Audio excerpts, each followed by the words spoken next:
ప్రేక్షకులకు నమస్కారం. ఫిబ్రవరి 17, 18 తేదీల్లో అంటే శనివారం, ఆదివారం senior stock market analyst either Ramakrishna గారు స్టాక్ మార్కెట్ ఇన్వెస్ట్మెంట్స్ పై ఎడ్యుకేటివ్ వెబినార్ కండక్ట్ చేయబోతున్నారు. ఆసక్తి ఉన్నవారు ఈ కింద స్క్రోల్ అవుతున్న నెంబర్ కాల్ చేసి వెంటనే మీ రిజిస్ట్రేషన్స్ను పూర్తి చేసుకోగలరు. హలో అండి, నమస్తే సుమన్ టీవీ ప్రేక్షకులందరికీ. సో ఈరోజు మనం డిస్కస్ చేసే టాపిక్లో మెయిన్గా మార్జిన్ ట్రేడింగ్ ఫండింగ్ గురించి మనము చూద్దామండి. సిఎంఆర్ ఫ్యామిలీ మాల్ ఇప్పుడు మన కేపీహెచ్బిలో ఫిబ్రవరి 10వ తేదీన ప్రముఖ నటి శ్రీలీల గారిచే ఘన ప్రారంభం. మెయిన్గా ఈ కాన్సెప్ట్లో ఏంటంటే మీ స్టాక్ బ్రోకర్ మీకు ఇచ్చే లేవరేజ్ అనమాట. సో క్యాష్ మార్కెట్లో జనరల్గా ఇన్వెస్ట్ చేసేవాళ్ళు వాళ్ళు మార్జిన్ మీద ఎక్కువ షేర్లు కొందామని, అంటే మీరు ఒక 20 రూపాయలు పెట్టుబడి పెడితే, కొంతమంది ఒక 100 రూపాయలు పెట్టుబడి పెడితే దానికి ఎగ్నెస్ట్గా ఇంకొక 100 రూపాయలు లోన్ ఇవ్వటం జరుగుతుంది. అట్లాగే కొన్ని బ్రోకింగ్ సంస్థలు 2 రెట్ల నుంచి 4 రెట్లు 5 రెట్ల దాకా లేవరేజ్ ఇస్తారు. అంటే మీరు పెట్టిన 100 రూపాయలకి 500 రూపాయల దాకా లేవరేజ్ ఉంటుంది.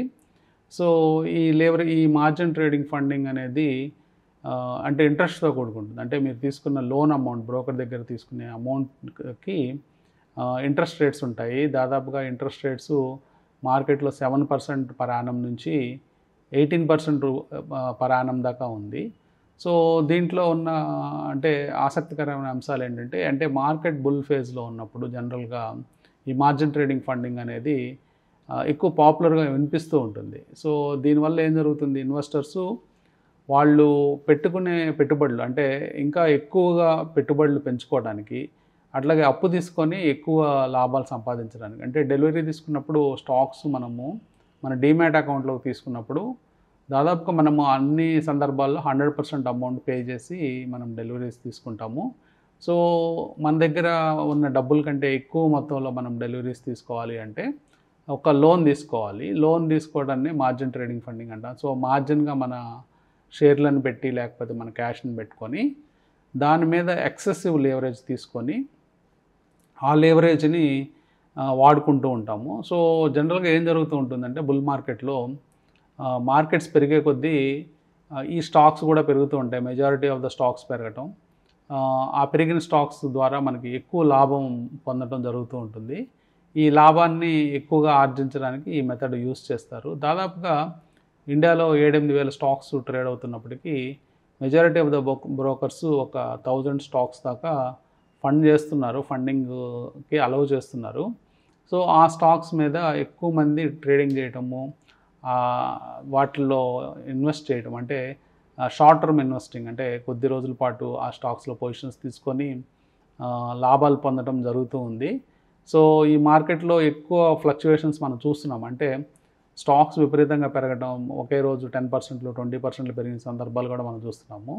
దాంతో కంపేర్ చేసినప్పుడు మనం తీసుకునే లోన్ మీద వచ్చే ఇంట్రెస్ట్ అనేది చాలా తక్కువ మొత్తంగా మనకు కనిపిస్తూ ఉంది. అందువల్ల ఎక్కువ మంది ఈ మార్జిన్ ట్రేడింగ్ ఫండ్కి ఆసక్తి చూపిస్తున్నారని మనకు అర్థమవుతుంది. ఓవరాల్గా చూసుకున్నప్పుడు 2021, 22, 23 నెంబర్స్ చూసినప్పుడు 2022 జాన్, ఫిబ్రవరి మాసాల్లో దాదాపుగా అందరు బ్రోకర్స్ కలిసి దాదాపుగా 7,000 కోట్ల రూపాయలు మార్జిన్ ఫండింగ్ ఇచ్చారు. సో అదే నెంబర్స్ మనం ఒక సంవత్సరం తర్వాత అంటే 2023 జాన్ కనుక చూస్తే అది దాదాపుగా అమౌంట్స్ అనేవి 29,000 కోట్ల రూపాయలకు వెళ్ళిపోయినాయి, పైకి వెళ్ళాయి. అట్లాగే ఈ సంవత్సరం ఇప్పుడు లేటెస్ట్ నెంబర్స్ కనుక తీసుకున్నప్పుడు దాదాపుగా 57,000 కోట్ల రూపాయలు అనేది మార్జిన్ ట్రేడింగ్ ఫండింగ్కి వెళ్ళింది. అంటే ఎక్కువ మంది ఇన్వెస్టర్స్ ఈ విషయంలో మార్జిన్ ట్రేడ్ ఫండింగ్లో ఎక్కువ పార్టిసిపేట్ చేస్తున్నారని మనకు అర్థం చేసుకోవచ్చు.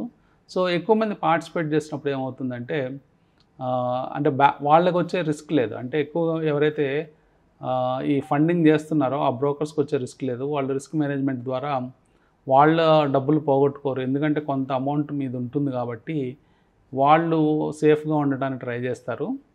కానీ కొన్ని సందర్భాల్లో హై వాలటైల్ టైమ్స్ అనేవి ఉంటాయి. అంటే బడ్జెట్ టైమ్స్, బడ్జెట్ తర్వాత కొంత మూమెంట్స్ ఎక్కువ ఉంటాయి కాబట్టి అలాంటి టైంలో ఈ ఫండింగ్లో అంటే మార్పులు చేర్పులు చేస్తూ ఉంటారు. అంటే 100% రిక్వైర్మెంట్ అంటారు. అంటే మీకు 100 రూపాయలు ఉంటే కేవలం 100 రూపాయలు మాత్రం అప్పిస్తారు. సాధారణ సందర్భాల్లో 100 రూపాయలకి 400 దాకా అప్పు ఇవ్వడం జరుగుతూ ఉంటుంది.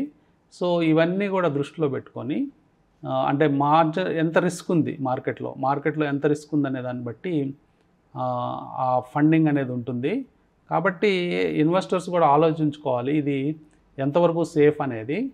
సో సేఫ్ అంటే మనకి ప్రాఫిట్ వస్తుందని కేవలం ఒకే మోటివ్తో కాకుండా మార్కెట్లో రిస్కులు కూడా చూడని సందర్భం ఉంటుంది. అంటే కొంతమంది ఇన్వెస్టర్సు, అంటే చాలామంది ఇన్వెస్టర్సు ఈ 2020 తర్వాత ఎంటర్ అయిన వాళ్ళు ఎక్కువ మంది ఉన్నారు మన మార్కెట్లో. సో వీళ్ళందరూ ఏంటంటే ఎక్కువగా వాళ్ళు బేర్ మార్కెట్ అనేది ఇంకా చూడలేదు. సో బేర్ మార్కెట్స్లో ఎలా ఉంటుంది మార్కెట్, ఎలాంటి ఇబ్బందులు ఉంటాయి, సో మొత్తం కోల్పోయే అవకాశం ఉంటుంది మార్కెట్లో డబ్బులు. అంటే మనము 4 times లీవరేజ్ తీసుకున్నప్పుడు మనం మొత్తం డబ్బులు కోల్పోయే అవకాశం ఉంటుంది ఇలాంటి ట్రేడింగ్ చేయటం వల్ల. కాబట్టి ఇవన్నీ దృష్టిలో పెట్టుకొని వాళ్ళు డెసిషన్స్ తీసుకోవాల్సిన అవసరం ఉంటుందండి.